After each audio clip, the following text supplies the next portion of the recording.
So thanks for joining me tonight. This is a really cool topic that we're going to be talking about. Oh, Lynn's here too, and Jode.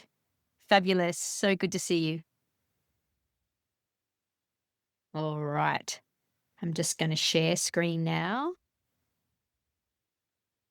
Guys, can I just ask you as well, as you're all joining, everyone's filing in now, can I please get you to do me a favor and write in the chat? I want you to tell me what conflicting crazy advice out there in the horse world does your head in, or what really tortures you the most. Okay, so right, and I'll keep an eye on it as we go because I'm really keen to hear what you think.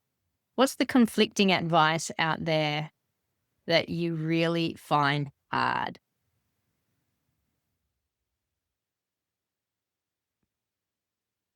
All right, here we go. All right. So what I'll do, oh, good, I can, excellent. Can I actually see that? Oh, supplements and feed. Yes. Oh, Linda's here from the US. Oh my goodness. I think you've got up very early in the morning. Much respect for that. Shoes and barefoot. Oh my God. Yes. You are so spot on, Susan, and good to see you here. Oh yeah, no, very common things. Yeah. So keep going, keep telling me. This will be a good session to vent it all. So much conflicting advice. All right. So I wanted to do this webinar because I know this is what I deal with a lot. And I've got to tell you a funny story to go with it. I'll do that in a minute. But this webinar is about finding clarity in a world of conflicting horse advice. So, how to reduce overwhelm, better decision making, and knowing where to start. Okay, so I've got some more people that come in. Addie's here. Awesome. Just the promise of this is going to work. I will be addressing that, Addie. Karen says being the leader and needing consent. Yes, yeah, they get into trouble. Fiona has said, as an endurance rider, trotting uphill is good for the horse's hind end. Trotting uphill is bad for the sacroiliac joint. Oh my goodness, yes. Now I've got a few people that have got their hand up. Not sure what that means. You can put a nice to have you here anyway. If you want to put any questions or anything in the chat, I'll be able to address it. So hopefully you can see me. Just going on some more. Yeah, consent versus dominance theory. Yeah. Oh my gosh. Yes. Walking the line of that one. That's a good one.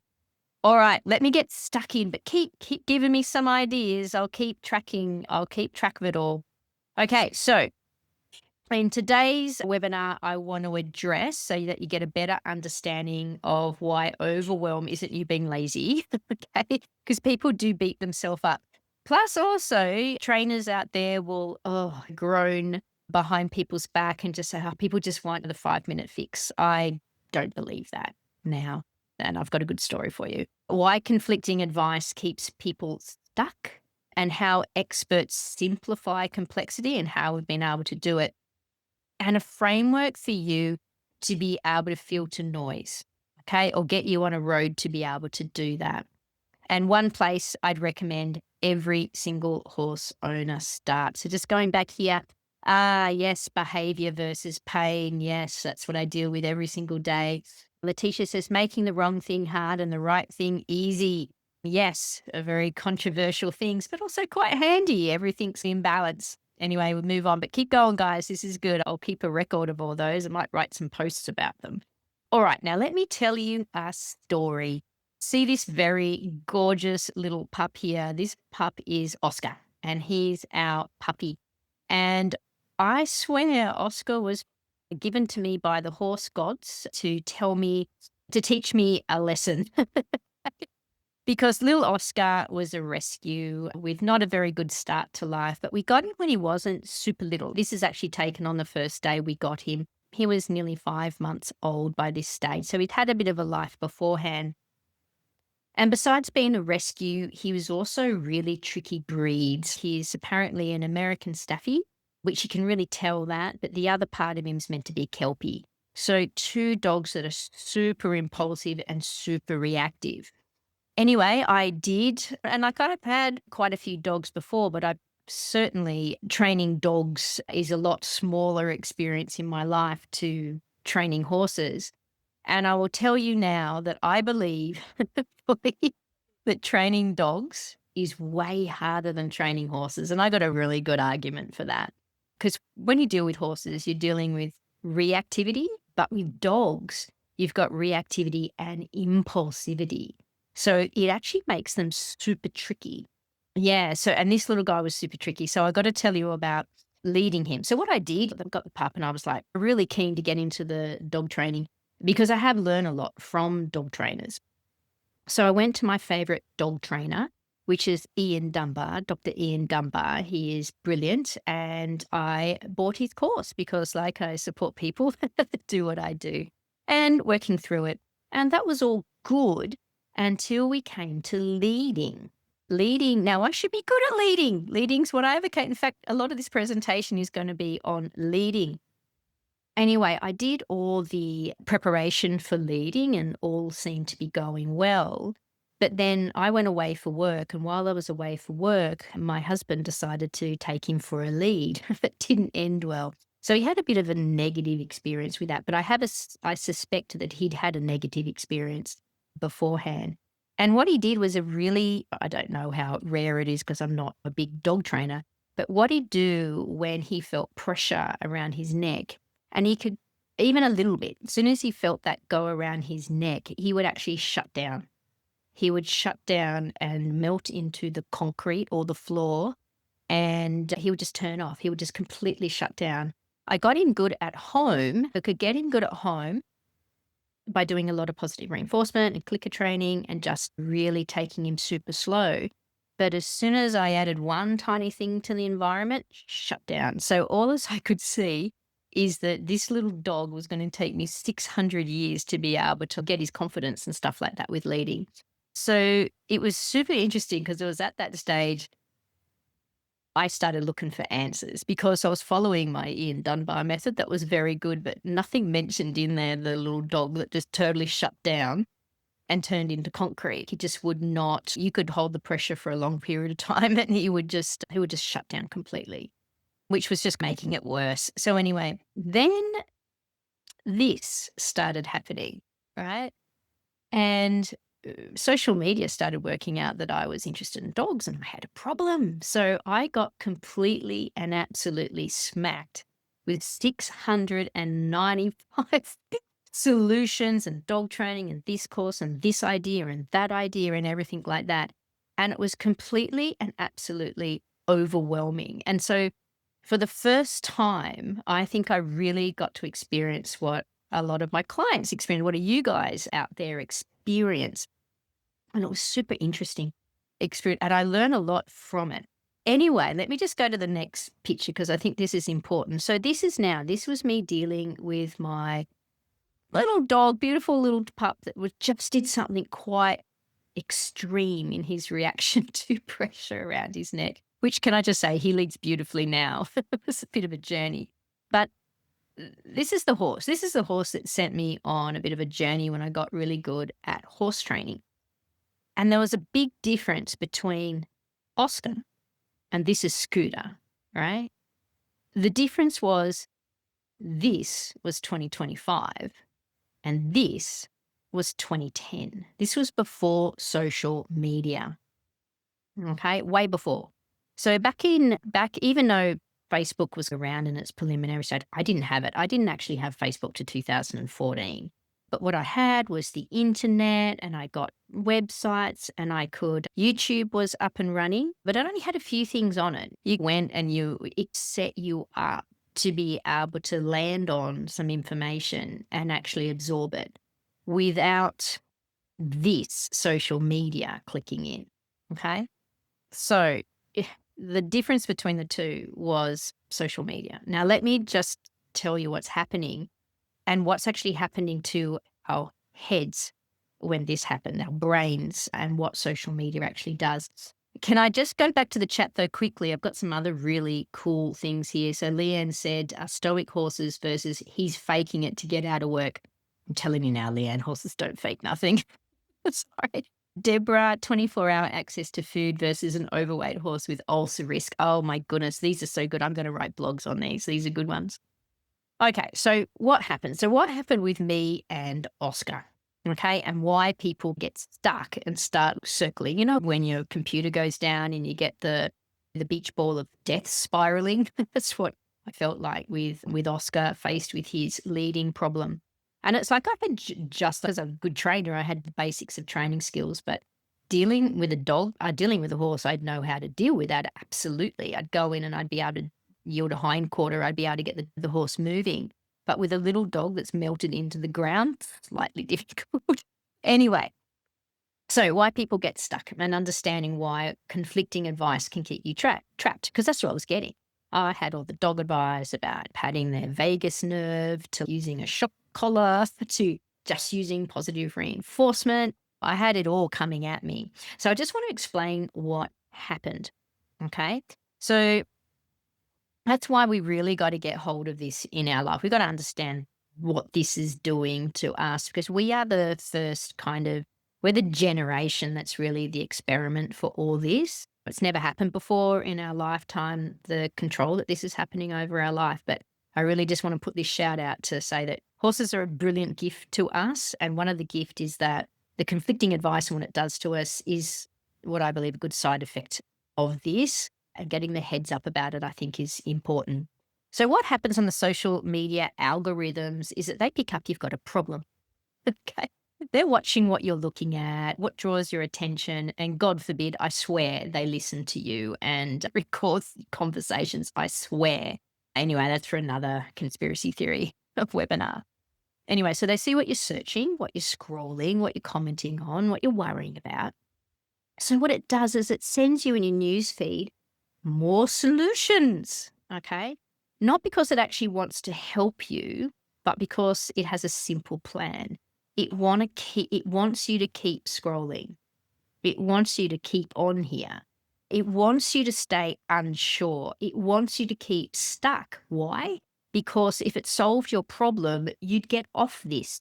And it doesn't want you to get off this. It wants you to stay on there addicted that maybe the next thing, the next post I read, the next 30-second reel will be the answer. So you put a lot of effort without even realizing into scrolling, okay? So conflicting advice isn't a sign that you're failing or that you just don't know or you don't have enough information.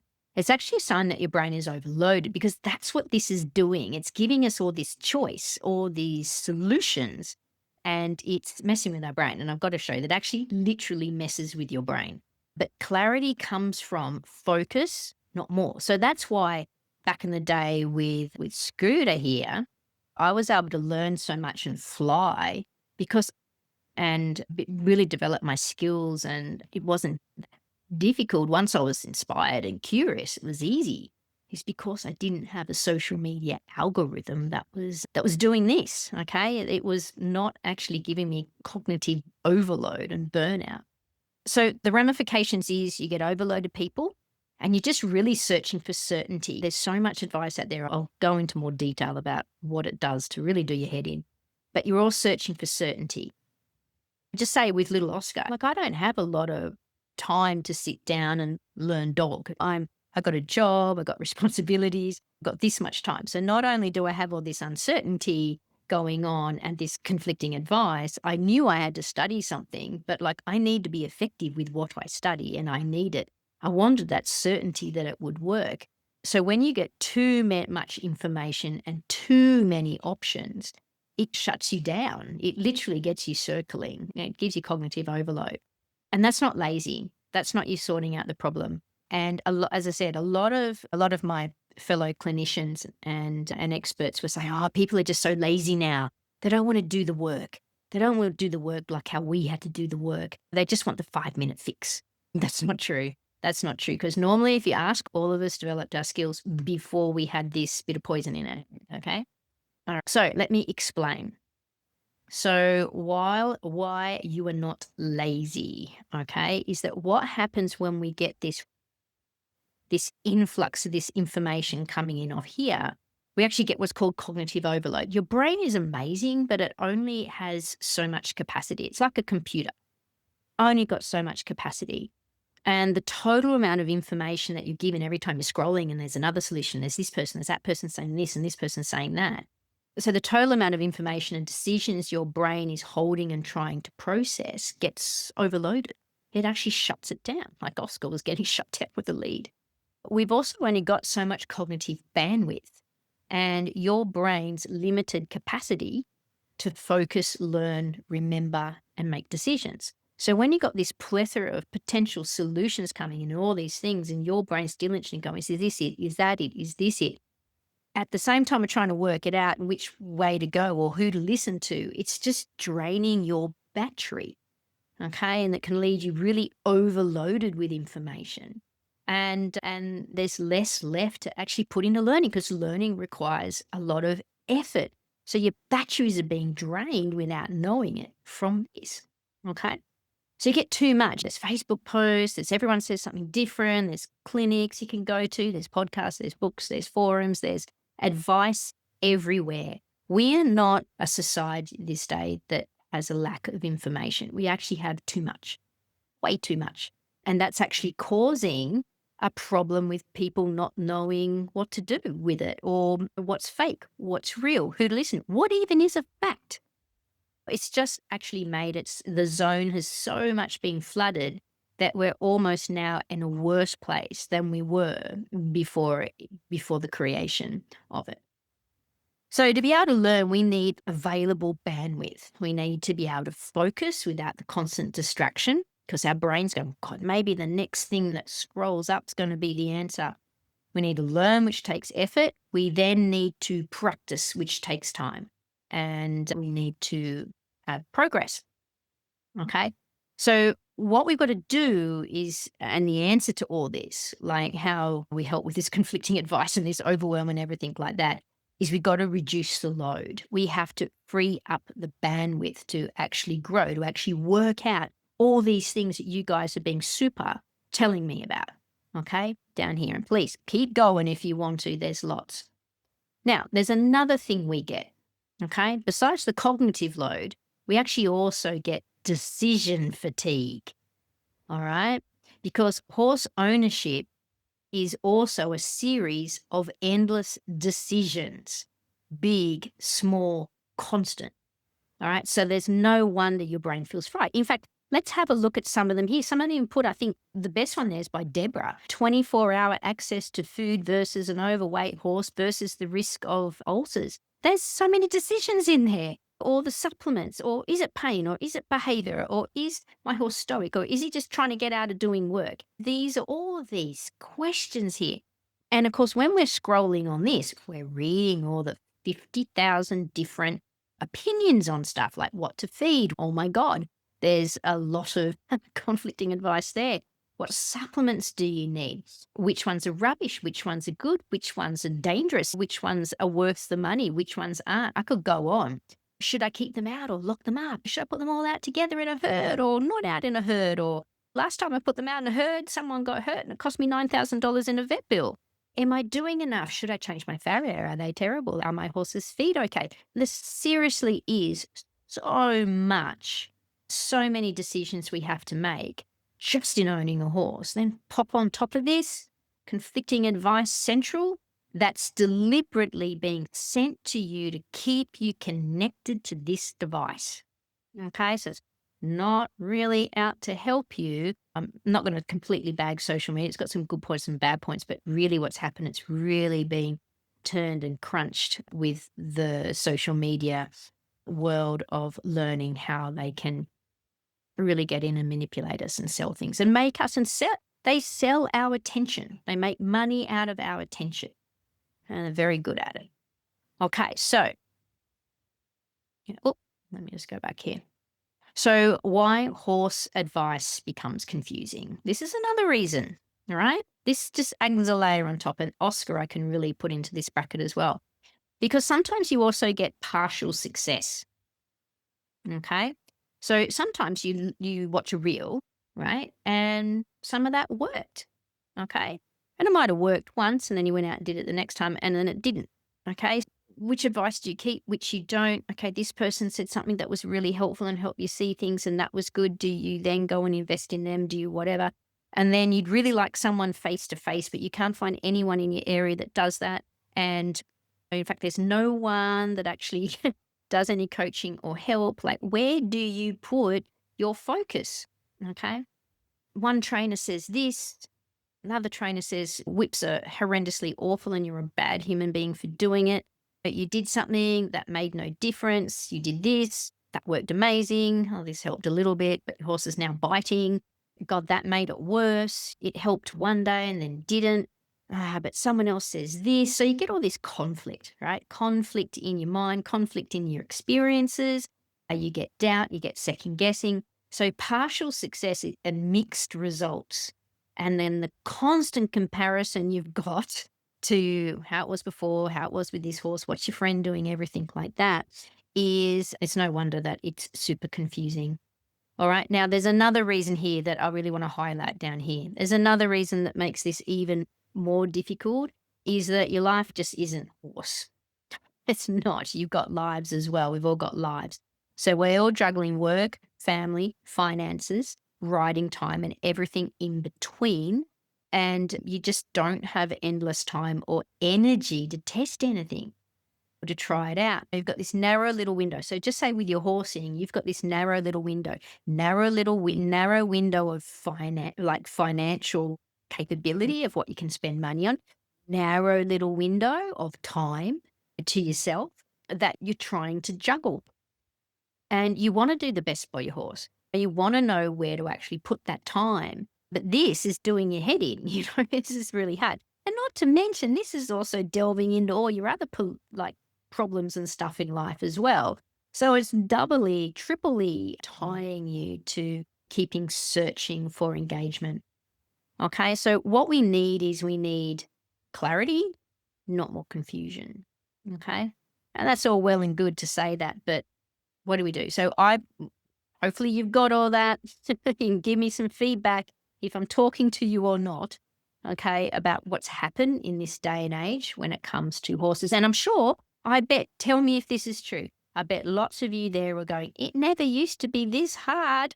No, because you never had this much information haven't had all this information that you're drowning in.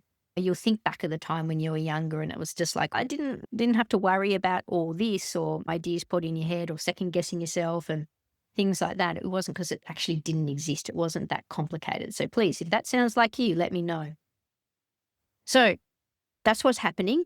Now I want to give you some direction of how to cut through that noise and overcome the overwhelm of conflicting information, because you actually have to do it very consciously. You got to be aware of what this is doing to you, and you got to get conscious about it, right? And to actually get that advice, we do have to look back in time. And yes, we can look back in time like I did before social media happened, but we can go even more back into some more ancient or older wisdom. And my favorite wisdom, and look, you go back to all the old cultures, old ancient wisdom, and you will find a lot of really good, wise advice about how to focus, get good at stuff, grow. You will find it there.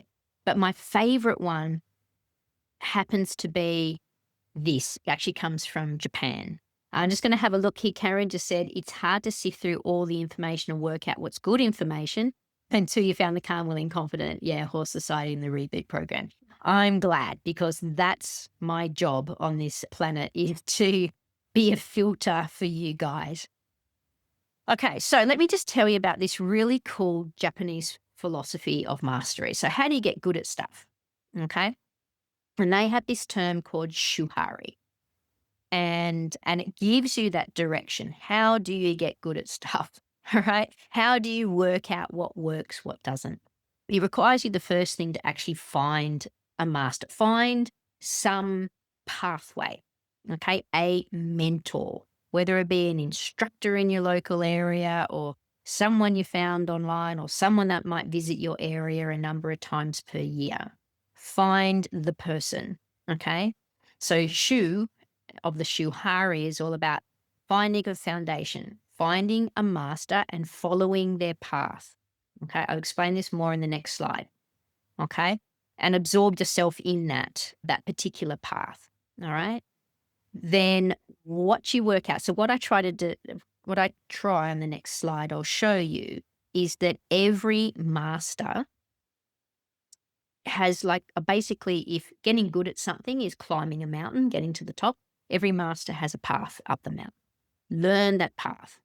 Once you learn that path really well and you know a way to get up the mountain, okay, you know how to do a series of simple foundational things with a horse, okay, and you get quite proficient at it, then go and explore everyone else's path up the mountain. Go and explore, play, because one path solidly, okay, that will always get you to the top if you have to. But go and explore the other paths. I know this is what I did. I learned one path up the mountain from my mentor, and then I just went exploring everything I could find that was just on a website.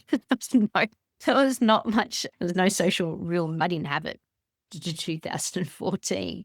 So yeah, I found websites and things like that and video libraries and things like that I would follow. Okay. So Shu is finding the master. Ha is once you found the master and you've mastered the path, their path, then you go and break in it. You question, you explore it. Go have a look at all these other paths. And then what happens is that you become you. Okay. You become your own mastery because you've taken from the masters, given you foundation, and then you've been able to explore. Okay. From this strong foundation, you've been able to test and adapt and refine and become yourself. And that's Ri. Shu-Ha-Ri. That is the path. It's a lifelong journey of training and growth for every moment. It doesn't matter whatever. And I love this. I really love the concept of Shu-Ha-Ri because I can completely and absolutely say that, yeah, that really describes what I did all those years ago and what I'm still doing now. I'm still studying now. I never stop studying. It's what I really love doing. And I'm just glad that I had that kind of foundation with horses, that it was so solid that when I do study someone or something, yeah, I don't get sucked into reels and stuff like that. If I find someone interesting, I'll go study them and I'll have a look at their path. But also, I'm good because of my foundation. And this is what when Karen came to it, it's hard to know how to sift through the information. Once you have a foundation up the mountain, it allows you to look at other paths that people are professing and you can see whether it fits a blueprint or not. You can see whether it's like, that's got some holes in it there. So it allows you to discern things. Oh, but also you can get out there and experiment and explore and just discover things that are not so good. So Addie just said, when I started endurance late 80s, there was no information available. Yeah, the golden age of the 80s were. Just went on personal experience, judgment, knowledge, and if any interstaters come over, pick their brains big time. Absolutely. Yeah, very good. Leanne has said, I literally got told again today my horse is faking his lameness and I just need to gallop out of him. Holy moly, that just does my head in. Yeah, no, don't work like that. I can't believe that. I'm sorry. I'm so sorry, Leanne. That is a really crappy thing that you've been told.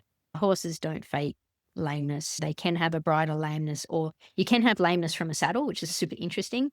Anyway, I could go on, but there can be things you attach to them. It can also be surface dependent, but yeah, they don't make it up to fake it. Oh my God, if horses had that level of ability to work things out and influence us, we'd never be able to ride them. Oh dear, I feel for you. All right, so let me explain this, all right? So this is what happens. I want to tell you what people do, what gets people stuck, and what this does here, okay? What the social media does. So this is following one pathway, the Shu-Ha-Ri way, or jumping between pathways. So I want to contrast them, okay? So imagine you've got 10 guides, okay? This is Mount Everest, okay? 10 guides. And they're all climbing the same mountain, but they got slightly different way, okay, up the mountain, slightly different path that they take. And each has developed a complete route, okay? But they're all joined. So this little guy here this little gray man down here on the very end with his little brown track up the mountain here, that all completely knits together. They're all connected, okay? To get to the different spots, you've got to go along that path, okay? But they all joined. The path knits together. It might require you to scale different bits, climb or walk different things, or use certain skills up the mountain, but they all connect up, okay? So the problem isn't really the different routes. I remember my mentor, saying something disparaging about another trainer, and my mentor went, because I said, "Oh, they can't train a horse." I said something like that, and he went, "Yes, they can." And I went, "No, they can't." And they go, "Are they riding a horse? Are they riding a horse?" And I went, "Yes." He goes, "So there you go, proof, evidence. They can train a horse. Just because they don't do it like you do it, or that you believe that you might have an argument that what you do is better and what they do is more risky, or the welfare of the horse is not considered, or the output of the foundation isn't as strong, they can still train a horse. You can't say that they can't. Okay. So there's many paths up the mountain. Some require more skill, some are not as safe. Some can be said they don't have as much finesse. So there might be different qualities to these paths up the mountain, but there's many paths up the mountain. Okay. So this is what people do, right? This is what people do is, and it's for a lot of reasons, okay, that people do this, but this is what social media can do. But also when you decide to go on to a clinic or you go to this instructor or that instructor, what happens is you start accidentally without knowing it. You start jumping between the paths. Okay. So you might walk 200 meters up this path, but then you jump across to another guide's path, and then you walk another 100 meters, and then you watch a YouTube video and you start practicing that over there. And then you join another Facebook group and they say, hey, do this. And then what happens is that you learn all little bits of all these guides' tracks, but none of them lead to the mountain. They never don't lead to the top. So you're doing lots of stuff, but you're not getting progress because you don't really have clarity about what you're doing. Because this is the thing I try to tell people, that when you become an expert, when you go through Shu-Ha-Ri, and I probably can say I've gone through the Shu-Ha-Ri process, I'm still continuously going through that and becoming my own creation. But you have a way. You have a way that, if I do this, then that comes next. I need this quality of that to go on with that. Now, if I get a horse that's doing this and not doing that, I've got to go back and I've got to do a little bit more of this. So my process of what I say and recommend to do and how I work a horse is informing me all the way. It's like up this particular mountain, but everything links to everything. Every exercise or activity I do with a horse is knitted together into the final result. But if you go, what I see people do, and they do one thing one way that someone showed them over here, and they went to this another good clinic who told them to do this, and then they got on and did a riding clinic, and they worked on the contact doing this, and nothing knitted together. And my first real kind of insight into this is when I started getting good at training horses before I did any groundwork. Because when I started training horses, I wasn't interested in groundwork at all. I thought just didn't need to do that. I just do all the undersaddle stuff.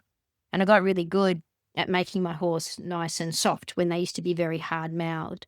So I worked out how to make them really soft, and then I was still trying to go to my coach for riding lessons, my coach that I'd had for 10 years.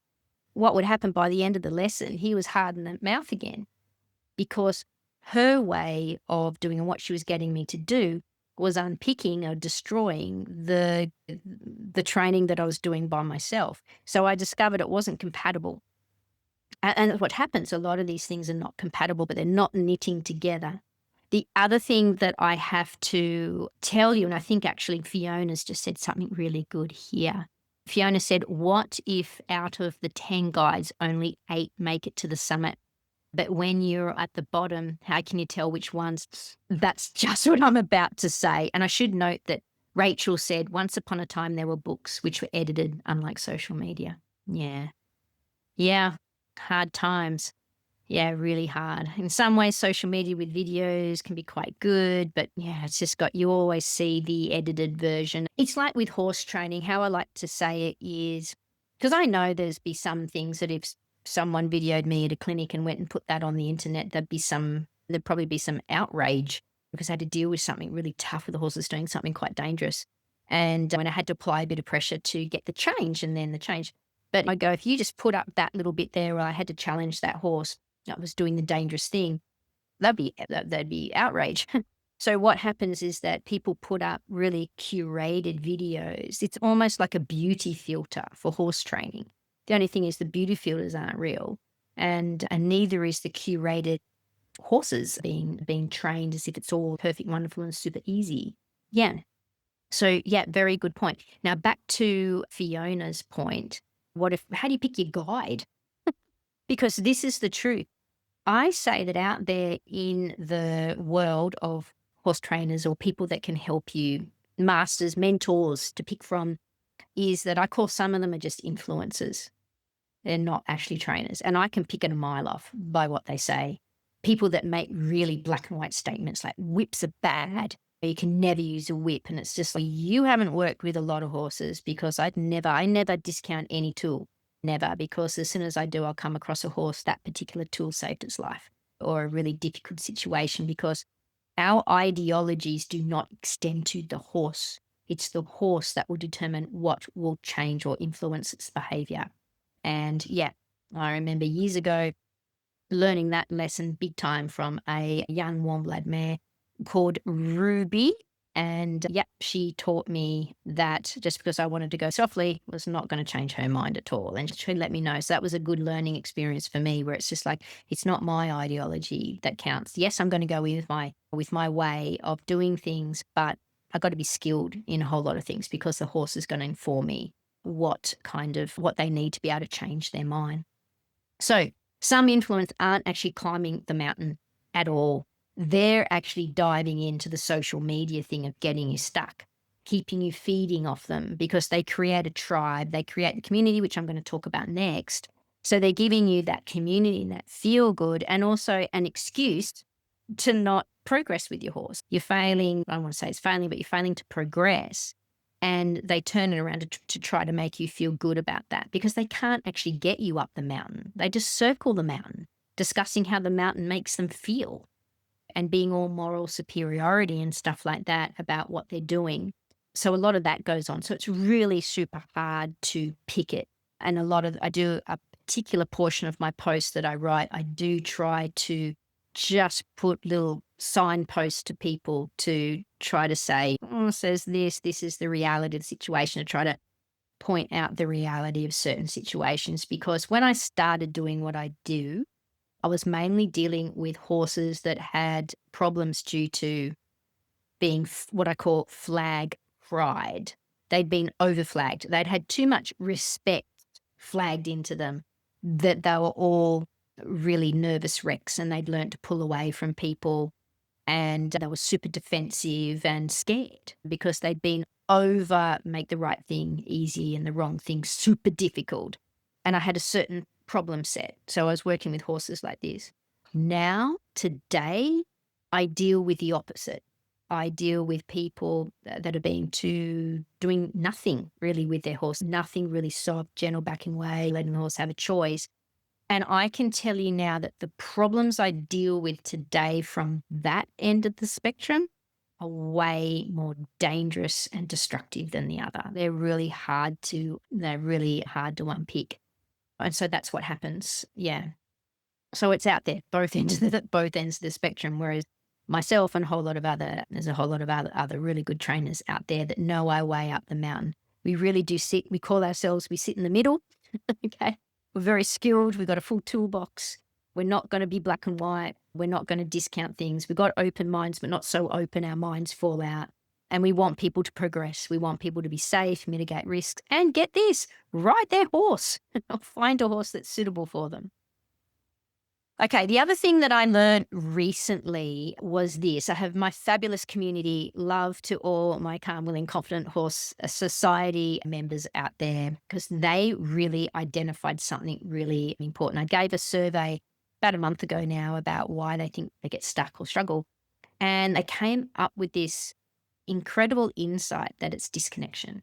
There's a lot of disconnection from others, disconnection from self, from being lost, losing themselves. Of course, if you're female and over the age of 40, we got perimenopause and menopause kicking in, which is a whole nother, I've even done a whole webinar on that. So goddamn significant. But we can really get quite lost. So when we get uncertain, so this is the reality, right? When humans, we get uncertain, we look to other people. We're social learners. So we're evolved to learn from other people. We've learned to look to advice to others, to compare ourselves to others, to seek reassurance from others, and to copy successful people. All right. This is completely normal. But what's happened is community isn't valuable simply because people get together. It's valuable when all people are on the same path. And sometimes if all people are all over the place, because this is making us all over the place, or getting us lost and pulling us away from communities because we just feel so lost and then we go isolate ourselves, that can be quite destructive. So today's reality is some horse owners feel overwhelmed and disconnection. Communities are struggling, people feel isolated and confused and searching for clarity. And that's been in the last month, I've done a lot of work since finding that out. Okay, I have to establish more face-to-face communities. I've been running within my society membership. I do weekly Zooms so we can connect there face-to-face and talk and share, and how important that is to keep everyone. Our values are all similar. We're climbing the same mountain, we're going up the same thing, we can talk about it, we can learn about it, we can feel that connection. But also my aim is to really create these community hubs, create friendships, because that's something that I have been able to do in a whole lot of places around Australia, is create these really cool community groups. Yeah, because when you get, just say, your horse friends, they're all different from you or they're on their different paths, that can be really hard, okay? So finding your people is super important because that's how your confidence will grow. Just having someone to come over and watch you ride or jump in the floats, you have to take your horse to the vet. Just be a sounding board, not a negative one, is super powerful. So we all want connection, guidance, support, but we're on different tracks. It can keep each other stuck or it can really impact some relationships as well. So finding your tribe, finding your people or some way to connect is super important. And now I know that's really important. It's really important than me making another resource or information for people. I now know that I've got to put my energy into helping people connect because that's what's missing. That's a big thing. So just a little bit more about so you guys that know me, that know my program, you'll know. But what about you guys out there? What should you be looking for? So what actually creates clarity? What experts are, when you seek a mentor, a guide up the mountain, what they basically are is like a librarian. Okay. You're in this massive library, and it's the librarian's job, their expertise, to be able to say, you don't have to read this whole, you're looking for a book, you're looking for some certain information. Here's this book, read these 5 chapters. That's really going to give you an edge instead of just being surrounded by all these books. This is the efficient way to help filter of all the information, filter it, help focus you and help you get that experience. So being an expert or getting good at something is not actually about knowing everything. I don't know everything about horses, and that's good because that's the fun bit, is learning more. So it's not about knowing everything. It's actually more about knowing what to ignore and what is BS, okay? But also knowing to say this to people. I'm always saying that's important, but let's just push that over to the side because there's other things that are more important. In fact, we have to find these things out. We got to go through this experience first, then we'll have a look at this. So you got to know the hierarchy of importance of things as well. So you need a good filter to be able to sift through the noise, and that's where your mentors come. You need clear direction of where to go. You need a path up the mountain. Okay, you need a clear one. And someone there that can tell you how to navigate that, because every path's going to have some risks in it. Every method, every exercise that I get people to do has rough edge, has risk to it. You've got to know your process and your way and the risks just as well as you have to know how to actually do it and teach it well. You need those consistent steps that compound. It needs to knit together, and you need that strategic focus. All right. Because all those things combined is what gets people, it gets you up the mountain. So you are a good mentor for the people that are following your path. So when you're like me, you're developing expertise and whatever, it's not to know more stuff. The goal is better results with less chaos. To be able to clear, to be a good librarian to you, to be able to point to the book, to point to the chapters. And so what I use is I base everything that I do, and when you're looking for something good or how to clear the noise, is to really understand this very cool principle. It's an old one. Now, I think it comes from ancient Greece. Pareto, I think it comes from. The Pareto Principle, also known as the 80-20 rule. What it means is that 20% of the skills you use 80% of the time. So 20% create 80% of the result. So what you're trying to do is you're trying to narrow it down to the 20% most important things that give you the biggest bang for your buck. Let me explain a little bit more. So just say with my program, that's how it's designed, okay? It's designed. All these things, I've been a librarian that's cut through the noise, that's gone, this is your 20% biggest things. It gives you the biggest bang. That it's called the vital few. So just say how I designed it. I designed a starting point, which is my backward forward yield and leading exercise, which I'm about to show you in a sec. But this gets people started and also kickstart. It also has a way to get momentum kicking in by giving you 14-day, my program called the Yes Ladder that I stole from my canotherapy co-host, Kat Christensen. That's what the starting program is. And then that's to get you started. Then the next element is you need to be aware of you and what you bring to the table. Like, how is actually confidence and trust actually built? Is there anything, you got to look at that holistically. That book is only thin. Again, everything I do, how thin it is, that was an effort and a half, I tell you what, because everything I do, I need it to be effective and efficient and give you the key points without a heap of fluff. Then the next thing I designed was like things to know about horses. When you look at horse behavior, you've got to be able to interpret it correctly. So that course there, what I designed that is to put a horse lens in front of your eyes so you can make better decisions, so you can actually see what's going on. So I tell you what, who was it? Anne, who got told again today that her horse is faking lameness. Like, things to know about horses, you know that is bullshit. Okay, that just does not happen. You got to understand horses, who they are as a species, their species-specific traits and their behavior. And not all of it, just the key bits. So I did that. Then I broke down my way up the mountain into round penning. If you don't have a round pen, doesn't matter, you just stay with groundwork. Then the riding foundation, and then developing contact and connection under saddle so the horse works in a good posture. So that's what I did, and that's all based on the Pareto Principle, okay? The key things that get people up. And you guys that have been working with me, and I'm hoping, along with my support, whether you're in the society or you work with me through my Complete Reboot program or my racehorse program, is that you'll hopefully experience that combination of really key steps to focus on with my support, with those other bits and pieces put in to give you the eyes and stuff like that, is how I transport you up the mountain. Now, this here, so let me show you something super practical. So if you don't know me, this is one of the first exercises I teach people.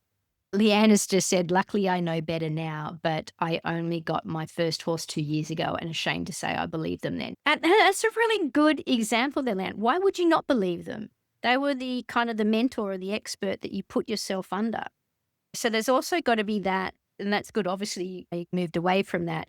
But it's also knowing if you're working with a mentor or someone you're following and you're not, what they're asking you to do is not bearing fruit, and they can't give you a good reason why. So if someone's doing my stuff and they're struggling to get the horse to back up, to say in this exercise here that I'm about to show you, I definitely aren't going to say, you're just not trying hard enough. I'm going to say, show me a video so I can make sure that you're applying, that you're applying good feel and technique. But I'm going to be looking, is there something wrong with that horse? I know the risks to it. So if you're doing something and you're just not getting the support and you're not getting progress and you're not getting answers and you remain frustrated, that person might be someone that's circling the bottom of the mountain, that hasn't actually got a good, clear path up the mountain, or knows their process well enough to know when you got to be adapt and flexible within it. Okay, one of the first exercises I get people to do is leading, teaching people how to teach a horse to lead really well. And this exercise, which I call the backward forward yield exercise, which is basically re-halter braking the horse. Or another fancy way to say that is calibrating the halter, getting the horse to really respond beautifully to the halter, backing up, coming forward and yielding, backing up. So the various pressures that all those responses have on the horse's face, getting to really recognize it, soften it, and do it. This is why this exercise here is really why I'm successful at being able to teach people online, because this makes it really doable. This exercise I break down into 5 steps, and people just chip away at it. And it doesn't matter where their skills are or where their horse is at, that they can chip away at it and get that success. And we can get a lot of information about that horse just by teaching it. Teaches people a hell of a lot of skills. And I'm sure some of you on here have found the benefit of this exercise and they've learned a lot. And also they've seen their horse change. So this is the exercise here. This is it finished. This is the goal. See how beautifully that horse backs up off light pressure and then come forward off light pressure. Then when I stop, the horse stops. Beautiful. And then I yield. And I can dance with the horse, right? To be able to do that and get the horse that good, okay, it's learning about your rope skills. It's learning how to apply pressure, okay? It's learning how to be effective with your pressure. It's learning timing, okay, to be able to do that. And it's a small, tiny thing that most people may completely overlook, but getting really good at calibrating a horse's holder and reholder breaking them and teaching them how to lead really well has a massive impact on your skills, on your confidence, and how that horse thinks and feels about you. It's a very powerful thing. Anyway, let me tell you more about it and why it's good. So it's where I get people to start. It's what you'll find in that starting point program. It also is in my complete reboot as well as in my groundwork course as well. It appears a few times. So it's simple, okay? So instead of people trying to fix 20 different problems, like for instance, I'm going to show you a quote in a minute that I got from a clinic on the weekend. I had a lovely lady and a lovely thoroughbred, and he just reared. His go-to thing was consistent rearing. He just reared all the time. So you might come with me going, I want to fix the rearing, which is what she did. And it's just, do you want to know how I fix the rearing? By not addressing the rearing, by getting his leading and backward forward yield. And he hasn't reared since. In fact, he never even reared at the clinic. So his last time he reared was at home before he left from the clinic. And then onwards, no rearing. So instead of fixing 20 things, you just start with a conversation. You start with a conversation, putting on the halter, the leading and the responses to the halter that starts before every ride, before every lesson, before every float thing. Every interaction with your horse normally starts with the halter. So we get that really good. And that's what you saw there was a really good example of it. But it also is very powerful as well. Let me tell you just what it actually does teach. Just got a question that's come up. What if putting on the halter is an argument? This is all part of it as well, Shelley. Absolutely all part of it is actually putting on the bridle to actually do leading. So yes, absolutely, that is part of it. Good question to ask. Because it's starting there. That's where you should focus and start, right there. Forget everything else. It's getting the halter. It's haltering the horse. Okay? And it's these simple little steps of getting them really polished up that make this massive change. So it's the simplest and most impactful place to start. And it's how, as I said, it's these exercises that make me very successful teaching online because it breaks things into simple steps.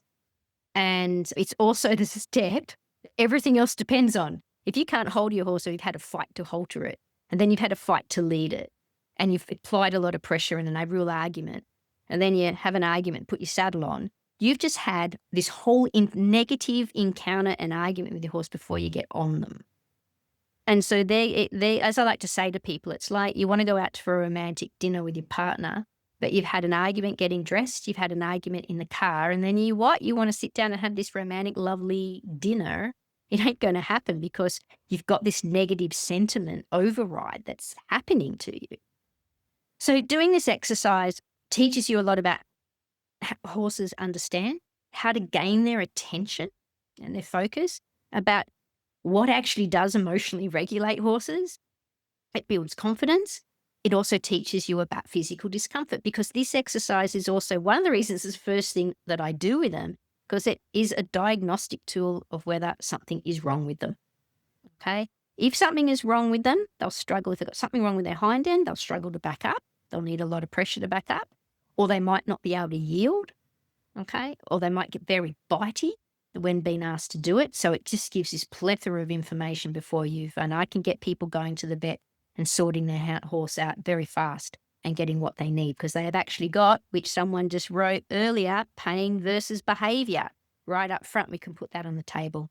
It's also very good for their gymnastic mobility. It's very good to get their responsiveness, very good for their stress regulation, good for identifying pain and teaching them about learning. So it really helps you learn this simple little powerful exercise.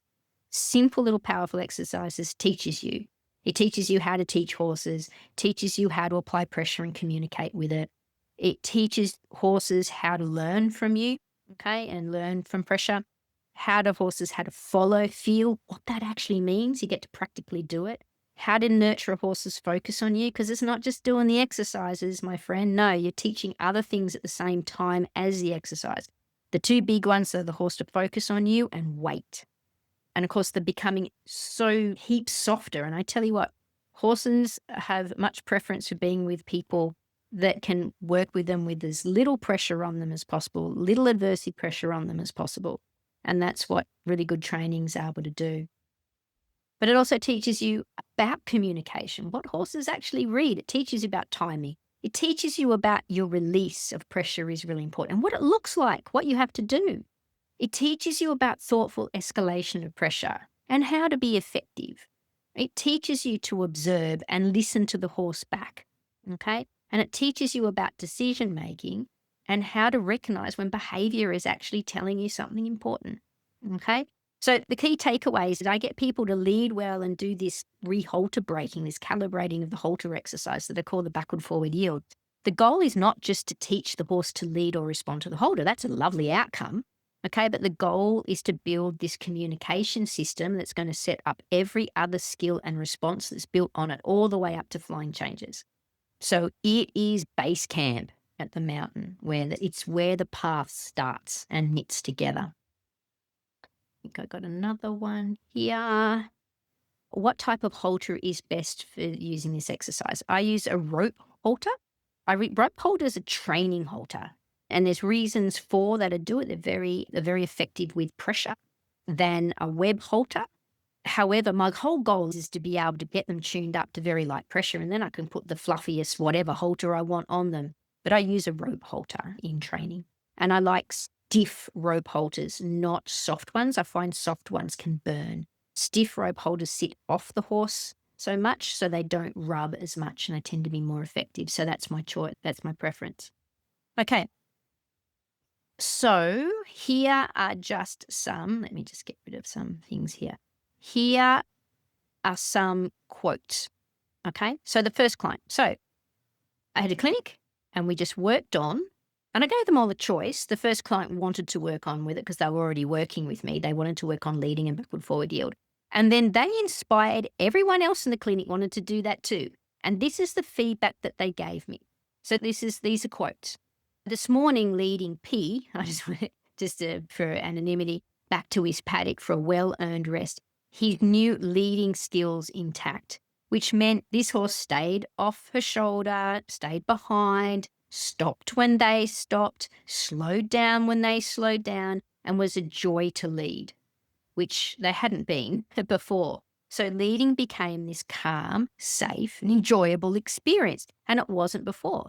But the focus wasn't on that before. They didn't know that was important, but just fixing that up, really cool. Next client said this: I've been reflecting today. I think that equally useful is that I now not only understand more about groundwork and its role, but also how to layer it and have a better understanding of how horses learn and associate memories. So that's what I said, such a simple little exercise actually gave this depth of understanding into the horse. So you can read them. So you can help read. What are they saying back to you? Horses tell you a lot of information. You do not need an animal communicator. I'm telling you now, they give you a lot of information. I can now understand the layers of training. I find better understanding of how horses learn, and I'm finding the combination really useful. So that gives greater confidence and clearer decision making. Now, this next one was really cool because this was the horse that was rearing, okay? I'm so looking forward to our next lesson. B had Sunday off, and I practiced the BFY exercise with him on Monday. That went really well. So I tried the leading exercise. I wasn't sure whether the lead rope to clear the space might trigger enough concern for him to rear. Instead, he quickly worked out that he just needed to maintain his distance in leading and stop when I stop and stay relaxed. We did all this in his paddock where he's comfortable, as I thought that would be the best place to practice exercises. See, good decision making that they learnt from the clinic. He started in his paddock because leaving his paddock is when he'd start to rear. Today, I brought him out and repeated the exercise in an area where he usually rears the most. He followed me with a neutral body posture, showed no displacement or conflict behaviors, and was relaxed and attentive throughout the whole session. So what happened? A different emotional response through clear communication and its profound effect that it has on the horse. Okay? So yeah, lots of really cool things just from starting at the start of having those things. And you wanted to want me to tell you something really cool? Is with Oscar, with my back to my puppy, I managed to go to a really good dog trainer, a really well-known dog trainer. I went and booked in. I had a session with him, and it was super interesting because I said, "Oh, his recall's pretty crappy as well." Got him tips for that, and he was like, "Leading." It was like everything I said, every kind of thing. But what about this? And he just goes, "It all starts with leading, leading," and it's true. And from that, you know what? I think it's exactly the same. It's actually exactly the same with horses. Everything starts with that interaction for them to be able to follow us and the impactful of just the thing that everyone overlooks. And they overlook it like this, right? This is my life. This is my life. This is the reality of helping people. And it's just really through naivety is people focus on these written things. They focus on the written things or the other problems that are quite complicated. But what I do is I show them how going down here, starting at the base of the mountain, getting that really beautiful, and then they just fly. Then by the time they get up here, they haven't got any of those problems. They don't, because these falling apart here is just a reflection of a crappy trail that you haven't built down the bottom. Okay? Leanne, oh yeah, I've read that one. Now, next, nearly finished, guys. So my advice to you, okay? So how to cut through this, what this is doing to you, acknowledge this is doing something to you, all right? We've got to understand now, though it might be enjoyable. We've got to understand that when we try to learn or do something, this thing plots against us. It wants to keep us stuck, wants to keep us strolling. It doesn't want us to solve our problems. It wants to keep us engaged, searching for more and more and more solutions and making us feel like we're doing something by doing it, okay? Please find your mentor. Find them. Find someone, okay? Find a mentor, someone that makes you feel at ease, that inspires you and encouraged and not discouraged, but also that you're getting progress with your horse. Don't get with someone that's keeping circling the mountain and getting you stuck to them. A good mentor is one that wants to set you free, that honors the shoe, that you are going to have a mentor that wants to set you free. Everyone that works with me, you're working with me for a part of your time, we'll become friends, but then my joy is seeing you be set free and be able to go and explore the equestrian world. Okay, so find your mentor. Learn a path. Okay, that's what you got to do. You got to scale the mountain. Don't be bitsy. Okay, being bitsy doesn't help. Scale the mountain. Okay, then next thing is find your people. Okay, find people, like-minded people. They're really important. They can really make the most massive difference. And as I said, within my program, I try to do all these things. And though I had an online presence, and I think I'm pretty good at that, as I said, face-to-face ones are really important for me. No, final word before I go. So really important. And I read just yesterday this really cool quote from James Clear, who written the book Atomic Habits. If you guys have not read Atomic Habits, you should. It is a brilliant book. So much in there. You might not be a horse book, but it relates to everything. It's about habits. And anyway, James Clear writes this really wise thing. He says, in theory, consistency is about being disciplined, determined, unwavering. Okay. But in practice, okay, consistency is about being adaptable. So don't have much time, scale it down. You only got 5 minutes, do 5 minutes with your horse. Okay, you don't have to do a full session. Don't not work them because you've only got 5 minutes. Scale it down. Don't have much energy? Do an easy version. Take them for a walk and a bit of a grass pick, but do them. Put the holder on, take them for a bit of a walk, or just go put them in the wash bay, tie them up, give them a brush. Find different ways to show up depending on the circumstance. Let your habits change shape to meet the demands of the day. Adaptability is the way of consistency. Okay. So, yeah, it's just getting out there and doing things. And if you look at my starting point program and my yes ladder, that's exactly what the yes ladder does. Yes ladder says for 2 weeks, how you kickstart yourself. 2 weeks, one rule, you have to go and catch your horse and bring it into a wash bay or up to the stable or the barn area or a tie up row. That's it. And then you ask yourself, could I brush this horse? All right. And if it's yes, then brush the horse. Then you go, I could pop their saddle on, or I could go and do a bit of lunging. And then go, yeah, I probably could. Okay. But you are allowed, after you brought them up, if you bring them up and tie them up and go, can I brush them? And you go, I don't have the energy today. You are completely allowed to take them back to the paddock and let them go. And you've still succeeded. But that yes ladder is super powerful. And it really is, it really embodies this fabulous quote from James Clear. And as I said, if you haven't read Atomic Habits, read it. It's a really cool book. Okay. So anyway, thank you so much for joining me, everyone. I hope this session has given you greater clarity, confidence, practical ideas to help you move forward and understanding what this is doing to you. Okay. And look, as a thank you guys that are in the society, remember that off any of my courses, you get 15% off just on the society pages. I give you the code for that. But everyone that's watched this video, look, if you want to work with me or interested in having a look at one of my programs, go to my on my website there, my calmwillingconfidenthorses.com.au/programs. And then there's links in there to go to the various programs. If you use the word clarity at checkout, you get 10% off. And if you really want my recommendation, is go for my complete reboot program. You get it for life. You get my support. You go into the community, and it's a really special place and super effective because I'm dedicated to that. Just reading here, Leanna said, and the faker is not going to be welcome in my tribe. Yeah, fair enough. And I've just got another, hang on, just had another question come up. Just let me deal with that. See you in Dubbo. Yes, can't wait to come to Dubbo. Really looking forward. A big thanks to Karen. Anyone that I see that, and Karen is one of those people, Karen from Dubbo. Anyone that I see, I meet people that have tremendous try and discipline and go through it. And look, Karen, I should write a story about Karen one day, who has chipped away at Hawk just with only 5 to 10 minutes, like not a lot of time, works full time, busy life, lots of responsibility. But what she's been able to achieve with Hawk just by chipping away in yes ladder style has really been impressive. And just to watch Karen completely and utterly change since when I first moved her. So when I meet someone like that, I will go to Dubbo to give a clinic. I will respect those people and go out of my way to those people that I see really try, that are very special. I'll make it all my effort to get out there and support them back. Anyway, guys, thank you so much for joining me. And just got you're willing to make some comments. I'll answer some questions at all if you want to stick around. Otherwise, feel free to sign off. But Nadine just said, thank you. Feeling a little stuck this week.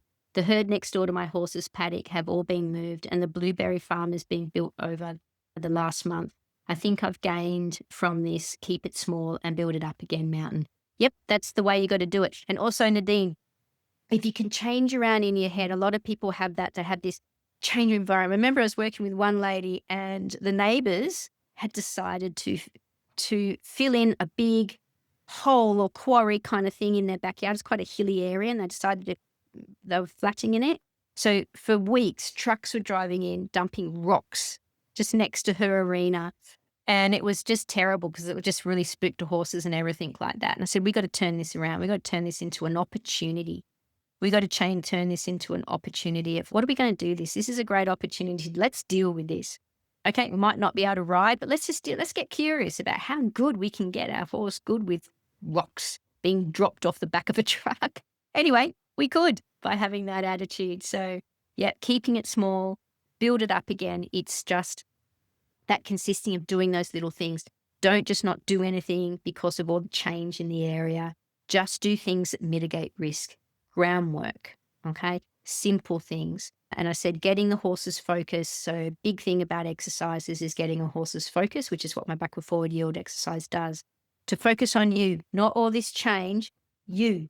Because eventually, when you go out and about, what you're literally teaching the horse is to focus on you. So the rest of the world can blur, the rest of the world can change, but they're so focused on you, and you ground and anchor them that they draw their confidence from you. The rest of the world doesn't mean anything.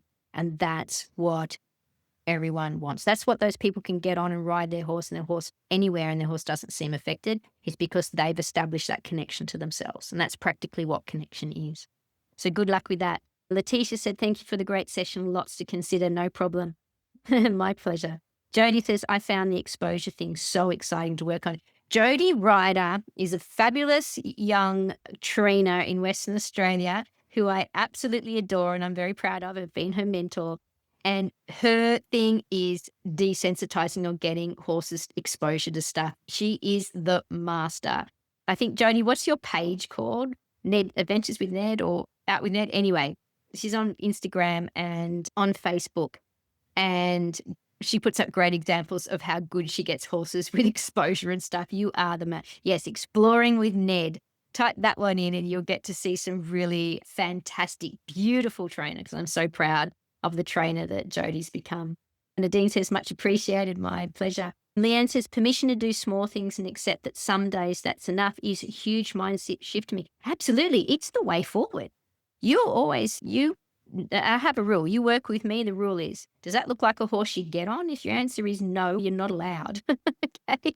You're not allowed. It's all about mitigating risk. It's all about what I teach you. I teach you to put marbles in the marble trust jar. We want full jars. Okay. And you protect jars as well by making very good decisions, because that changes absolutely everything. And it's the way that you just zoom forward when you get that. Beck said, highly recommend the Complete Reboot program and joining the society page. Yeah, we're a pretty special community. I'm very proud of my community and just what we're able to achieve together. And our Wednesday night Zooms where we all gather from all over the world now, which is pretty cool. They're really great sharing events and it's a really lovely pace. There's no bullshit on my pages. There's a lot of respect, a lot of support, and we're all from different places and we all do different sports. And some of us has different things about different, my goodness, you'll probably find within there people that are pro barefoot or people that shoe, and we all get on because it's just like you allow people to have different opinions. There's nothing horrible. Anyway, guys, fabulous to spend this time with you. Thanks for sticking around, and I will say good night. See you later.